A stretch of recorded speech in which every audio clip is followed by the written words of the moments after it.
সংবাদ সবাইকে স্বাগত জানাচ্ছি। আমি ফিরোজ তোহা। শুরুতেই সংবাদ শিরোনাম জানিয়ে দিব আমাদের হাতে থাকা সর্বশেষ গুরুত্বপূর্ণ আপডেট সংবাদ। আওয়ামী লীগ তলে তলে দেশবিরোধী কাজ করছে অভিযোগ করলেন বিএনপি সিনিয়র যুগ্ম মহাসচিব অ্যাডভোকেট রুহুল কবির রিজভী। এরপর জানিয়ে দিব উপজেলা নির্বাচন প্রসঙ্গে ইসি আলমগীর বললেন কোনো অপশক্তির কাছে মাথা নত করব না। এবারে জানাবো নারায়ণগঞ্জের শ্রমিক পুলিশ সংঘর্ষে আহত 25। নারায়ণগঞ্জের ফতুল্লায় বিসিক শিল্পনগরীতে বকেয়া বেতনের দাবিতে সড়ক অবরোধকারী গার্মেন্টস শ্রমিকদের সঙ্গে পুলিশের সংঘর্ষে অন্তত 25 জন আহত হয়েছেন। এ সময় প্রায় 10টি গাড়ি ভাঙচুর এবং প্রায় 2 কিলোমিটার যানজটের সৃষ্টি হয়। সড়কে আগুন জ্বালিয়ে বিক্ষোভ করেছেন গার্মেন্টসের শ্রমিকেরা। এদিকে বিএনপি আরও বেপরোয়া হয়ে ওঠার চেষ্টা করছে অভিযোগ করলেন আওয়ামী লীগের সাধারণ সম্পাদক এবং সড়ক পরিবহন ও সেতুমন্ত্রী ওবায়দুল কাদের। এদিকে কৃষকের ধান কেটে ঘরে তুলে দিল ছাত্রলীগ। নোয়াখালী সদর উপজেলা দাঁতপুর ইউনিয়নের হাকিমপুর গ্রামের কৃষক জসিমউদ্দিন এবং কৃষক মাসুদ মিয়ার 55% জমির পাকা বড় ধান কেটে দিয়েছে ছাত্রলীগের নেতাকর্মীরা। পরে ধানগুলো মাড়াই করে কৃষকের ঘরে তুলে দিয়েছেন তারা। রোববার 21 এপ্রিল সকাল থেকে দুপুর পর্যন্ত দাঁতপুর ইউনিয়ন ছাত্রলীগ নেতা ইকবাল হোসেন প্রায় 20 জন নেতাকর্মীকে সঙ্গে নিয়ে ধানগুলো কেটে দেন। এবং সর্বশেষ জানিয়ে দিব সন্ধ্যার মধ্যে 60 কিলোমিটার বেগে ঝড়ের পূর্বাভাস। এক সপ্তাহ ধরে তাপপ্রবাহে পড়ছে সারা দেশ। এরই মধ্যে সিলেট অঞ্চলের উপর দিয়ে ঘন্টায় 60 কিলোমিটার বেগে ঝড় বয়ে যাওয়ার পূর্বাভাস দিয়েছে আবহাওয়া অধিদপ্তর। রোববার 21 এপ্রিল দেশের নদীবন্দর সমূহের জন্য দেওয়া এক সতর্কবার্তায় এসব তথ্য জানানো হয়েছে। এতে বলা হয়েছে সিলেট অঞ্চল সমূহের উপর দিয়ে পশ্চিম উত্তর পশ্চিম দিক থেকে ঘন্টায় 45 থেকে 60 কিলোমিটার বেগে অস্থায়ীভাবে দমকা ঝড়ো বৃষ্টি বজ্রবৃষ্টি হতে পারে। এসব এলাকার নদীবন্দর সমূহকে 1 নম্বর সতর্ক সংকেত দেখাতে বলা হয়েছে। প্রিয় দর্শক, এতক্ষণ শুনছিলেন সংবাদ শিরোনাম, এবারে বিস্তারিত। তবে তার আগে বন্ধুরা, আপনি কোন জেলা থেকে আমাদের সংবাদটি দেখছেন কমেন্ট করে জানিয়ে দিন এই সংবাদ সম্পর্কে আপনার মূল্যবান মতামত। আর হ্যাঁ প্রিয় দর্শক, আপনি যদি আমাদের চ্যানেলে নতুন হয়ে থাকেন ভিডিওটি দেখতে দেখতে চ্যানেলটি সাবস্ক্রাইব করে রাখুন।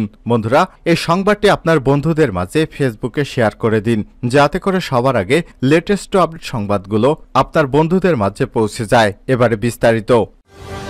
আওয়ামী লীগ তলে তলে দেশবিরোধী কাজ করছে বলছেন রুহুল কবির রিজভী। বিএনপি সিনিয়র যুগ্ম মহাসচিব অ্যাডভোকেট রুহুল কবির রিজভী বলেছেন ক্ষমতাসীন আওয়ামী লীগের সাধারণ সম্পাদক ওবায়দুল কাদের এবং পররাষ্ট্রমন্ত্রী হাসান মাহমুদ তাদের বক্তব্যে বলেছেন অনেক কিছু তলে তলে ঘটে। তলে তলে তারা সরকার, দেশ এবং জনগণ বিরোধী কাজ করে যাচ্ছেন। রোববার 21 এপ্রিল দুপুরে রাজধানীর নয়াপল্টনে বিএনপির কেন্দ্রীয় কার্যালয়ে সদ্য কারামুক্ত দলের চেয়ারপারসনের উপদেষ্টা হাবিবুর রহমান হাবিব মুক্তি পাওয়ার পর রুহুল কবির রিজভীর সঙ্গে দেখা করতে এলে তিনি এসব কথা বলেছেন। এদিন দুপুরে জামিনে মুক্তি পান হাবিবুর রহমান হাবিব। হাবিবুর রহমান হাবিবের সাজা প্রসঙ্গে রুহুল কবির রিজভী বলেন আদালত হাবিবুর রহমান হাবিবকে নতজানু হতে বলেছিল, কিন্তু তিনি অর্থাৎ হাবিবুর রহমান হাবিব যা বলেছে তা সত্য এবং বিশ্বাস করে বলেছে। সেই বলাটাই ছিল খালেদা জিয়াকে নিয়ে তার পক্ষে হাবিবুর রহমান হাবিবের দৃঢ় অবস্থান। তিনি শাস্তি এবং নির্যাতন বরণ করে নিয়েছেন, তবুও তিনি যা বলেছেন সবকিছুই সত্যি। সেখান থেকে ন্যূনতম বিচ্যুত হননি তিনি। আজ রাজনীতি যে নৈতিকতার অবক্ষয় ঘটেছে, কথার সঙ্গে কাজে যে ঘাটতি, সেখান থেকে উজ্জ্বল দৃষ্টান্ত স্থাপন করেছেন হাবিবুর রহমান হাবিব। রুহুল কবির রিজভী বলেন আজ যিনি মুক্তি পেয়েছেন তিনি এরশাদ হুসাইন মোহাম্মদ এরশাদ বিরোধী আন্দোলনের এক কিংবদন্তি তুল্য ছাত্রনেতা। তিনি যে সংগঠন থেকে আন্দোলন করেছিলেন এরশাদের বিরুদ্ধে, সেই সংগঠন তাকে মূল্যায়ন করে এক অনন্য পর্যায়ে নিয়ে গেছে। সেই সংগঠনে তাকে সর্বোচ্চ পর্যায় থেকে অনুরোধ করেছিলেন আন্দোলন থেকে বিশ্বাসঘাতকতা করার জন্য। সেদিন তিনি নীতি এবং নৈতিকতার যে বলিষ্ঠতা দেখেছেন, তার নৈতিকতার যে নিদর্শন স্থাপন করেছিলেন, সেখান থেকে তিনি চ্যুত হননি। সেখানে তিনি যদি সরে যেতেন তাহলে এরশাদের পতন সম্ভব হতো না। এ সময় বিএনপি চেয়ারপারসনের বিশেষ সহকারী অ্যাডভোকেট শামসুর রহমান শিমুল বিশ্বাস, কৃষক দলের সভাপতি হাসান জাফির তুহিন সহ পাবনা জেলা বিএনপি এবং অঙ্গ সংগঠনের নেতাকর্মীরা উপস্থিত ছিলেন। উপজেলা নির্বাচন নিয়ে নির্বাচন সচিব ইসি আলমগীর বললেন কোনো অপশক্তির কাছে আমরা মাথা নত করব না। স্থানীয় নির্বাচন সুষ্ঠু এবং নিরপেক্ষ করতে নির্বাচন কমিশনের কঠোর অবস্থান রয়েছে বলে জানিয়েছে নির্বাচন কমিশনার সচিব মোহাম্মদ আলমগীর। রোববার দুপুরে জেলা প্রশাসকের কার্যালয়ের সম্মেলন কক্ষে নির্বাচনী দায়িত্বপ্রাপ্ত কর্মকর্তা এবং আইনশৃঙ্খলা বাহিনীর সঙ্গে মতবিনিময় শেষে সাংবাদিকদের এক প্রশ্নের জবাবে তিনি এসব কথা বলেন। তিনি বলেন আমরা কোনো অপশক্তি এবং অন্যায় আবদারের কাছে মাথা নত করব না। নির্বাচন সুষ্ঠু করতে যা যা করণীয় সবই করব। আগামী 8ই মে প্রথম ধাপে নারায়ণগঞ্জের বন্দর উপজেলা পরিষদের নির্বাচন অনুষ্ঠিত হবে। এই নির্বাচন শান্তিপূর্ণ এবং নিরপেক্ষ করতে দায়িত্বপ্রাপ্ত কর্মকর্তার পাশাপাশি আইনশৃঙ্খলা বাহিনীর সদস্যদের নির্দেশনা দেওয়া হয়েছে বলে জানান ইসি আলমগীর। বিধিমালা অনুযায়ী নিয়মের বাইরে অতিরিক্ত নির্বাচনী ক্যাম্প করা হলে তা আইনশৃঙ্খলা বাহিনী পুড়িয়ে দেবে উল্লেখ করে ইসি বলেন, অতিরিক্ত ক্যাম্প করে আচরণবিধি লঙ্ঘন করলে আইন অনুযায়ী ব্যবস্থা গ্রহণ করা হবে। প্রয়োজনে সেসব অবৈধ ক্যাম্প পুড়িয়ে দেওয়া হবে। প্রার্থীরা যাতে আচরণবিধি লঙ্ঘন না করে সে বিষয়ে মাইকিং করা হবে।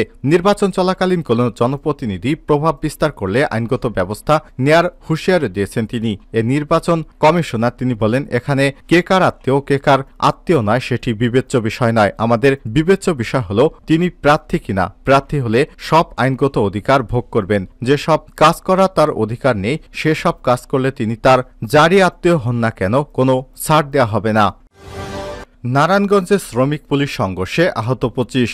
নারায়ণগঞ্জের ফতুল্লায় বিসিক শিল্পনগরীতে বকেয়া বেতনের দাবিতে সড়ক অবরোধকারী গার্মেন্টস শ্রমিকদের সঙ্গে পুলিশের সংঘর্ষে অন্তত 25 জন আহত হয়েছেন। এ সময় প্রায় 10টি গাড়ি ভাঙচুর এবং সড়কে আগুন দিয়ে টায়ার জ্বালিয়ে বিক্ষোভ করেছেন তারা। রোববার 21 এপ্রিল দুপুরে ঢাকা মুন্সিগঞ্জ নারায়ণগঞ্জ সড়কের শাসনগাঁও এলাকায় এ দুর্ঘটনা ঘটে। পুলিশ এবং স্থানীয়রা জানায়, সকাল 9:30টার দিকে ঢাকা মুন্সিগঞ্জ আঞ্চলিক সড়ক অবরোধ করে বিক্ষোভ শুরু করে ক্রনি গ্রুপের রপ্তানিমুখী পোশাক কারখানার অবন্তী কালার টেক্স লিমিটেডের কয়েকশো শ্রমিক। দুপুর 12টার দিকে গত মার্চের বেতন না নিয়ে কারখানায় 2 দিনের ছুটি ঘোষণা করে নোটিশ দিলে ক্ষুব্ধ হয়ে ওঠে শ্রমিকেরা।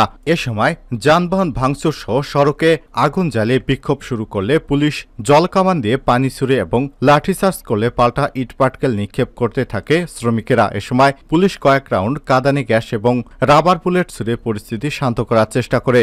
নারায়ণগঞ্জের অতিরিক্ত পুলিশ সুপার ক সার্কেল জহিরুল ইসলাম জানান, জনগণের জানমালের রক্ষায় পুলিশের পরিস্থিতি নিয়ন্ত্রণ আনার চেষ্টা করে, এখন পরিস্থিতি নিয়ন্ত্রণে রয়েছে। বিএনপি আরও বেপরোয়া হয়ে ওঠার চেষ্টা করছে বলছেন ওবায়দুল কাদের। আওয়ামী লীগের সাধারণ সম্পাদক এবং সড়ক পরিবহন ও সেতুমন্ত্রী ওবায়দুল কাদের বলেছেন, আওয়ামী লীগ অভূতপূর্ব উন্নয়ন অগ্রগতি এবং ইতিবাচক পরিবর্তনের মাধ্যমে দেশ এবং দেশের জনগণকে সামনের দিকে এগিয়ে নিয়ে যাচ্ছে, যা দেখে বিএনপির গাত্রদাহ হয়। বিভিন্ন সময় বিএনপি এবং তার দোসরদের যৌথ উদ্যোগে পরিচালিত সব ষড়যন্ত্র ব্যর্থ হয়। তারা আরও বেপরোয়া হয়ে ওঠার চেষ্টা করছে এবং দেশের জনগণের মধ্যে বিভ্রান্তি ছড়িয়ে উস্কানি সৃষ্টির পায়তারা করছে। তিনি বলেন, বিএনপির নেতিবাচক কর্মকাণ্ডের প্রতি জনগণের কোনো আগ্রহ নেই, বরং বিএনপির প্রতি তাদের এক ধরনের ঘৃণা রয়েছে, যে কারণে জনগণ বারবার তাদের প্রত্যাখ্যান করেছে। বিএনপির মহাসচিব মির্জা ফখরুল ইসলাম আলমগীরের বক্তব্যের নিন্দা এবং প্রতিবাদ জানিয়ে রোববার 21 এপ্রিল এক বিবৃতিতে ওবায়দুল কাদের এসব কথা বলেছেন। মির্জা ফখরুল ইসলাম আলমগীর জনগণকে রাষ্ট্রযন্ত্রের ঝাঁকুনি দেওয়ার আহ্বান জানিয়ে অথচ বিএনপি নিজেই রাজনৈতিকভাবে টালমাটাল অবস্থায় রয়েছে।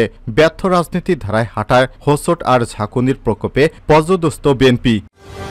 কৃষকের ধান কেটে ঘরে তুলে দিল ছাত্রলীগ। নোয়াখালী সদর উপজেলা দাঁতপুর ইউনিয়নের হাকিমপুর গ্রামের কৃষক জসিমউদ্দিন এবং কৃষক মাসুদ মিয়ার 55% জমির পাকা বোরো ধান কেটে দিয়েছে ছাত্রলীগের নেতাকর্মীরা। পরে ধানগুলো মাড়াই করে কৃষকের ঘরে তুলে দেয়। রোববার 21 এপ্রিল সকাল থেকে দুপুর পর্যন্ত দাঁতপুর ইউনিয়ন ছাত্রলীগ নেতা ইকবাল হোসেন প্রায় 20 জন নেতাকর্মীকে সঙ্গে নিয়ে ধানগুলো কেটে দেন। কৃষক জসিমউদ্দিন বলেন, অর্থনৈতিক সমস্যার কারণে শ্রমিকদের মজুরি এবার বাড়তি, অন্যদিকে চলছে গ্রীষ্মের দাবদাহ, আবার দেশের অন্য জায়গা থেকে শ্রমিক এখনো আসা শুরু করেনি।